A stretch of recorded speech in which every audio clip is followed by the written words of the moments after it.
Many of the social events, as well as regular church services, are held in the chapels, which are being built at a rate of 2 per day around the world. However, the few dozen Mormon temples serve a completely different purpose. No church services are held here, only secret ceremonies which are reserved for an elite few.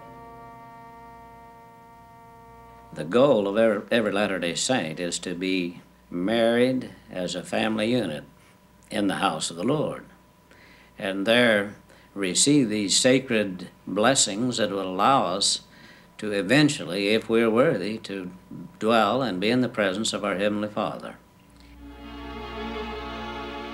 You know, not all members of the church go to the temple. That may be something that would surprise you, but to gain admittance to the temple, one has to have what's called a temple recommend. He has to receive a satisfactory interview from his bishop and from his stake president. There he's asked, or she is asked, certain rather penetrating questions about their worthiness, their morality. If he's a full tithe payer, that is the only way that we can be with our Heavenly Father. Otherwise, we could not be in His presence.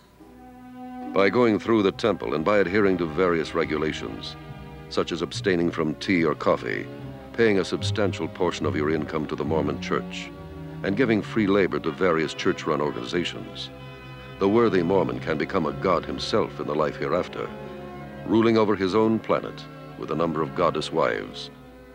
So you can see why the temple is so important to the Latter-day Saint, because if he is worthy to go into the temple and there receive the sacred ordinances and covenants and keep them, he can eventually grow into becoming a god himself.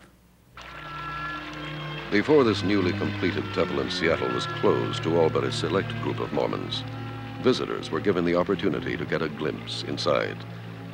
For many of these Mormons who came from thousands of miles away and stood for hours in the rain, this may be the only time they will ever be allowed to enter a Mormon temple.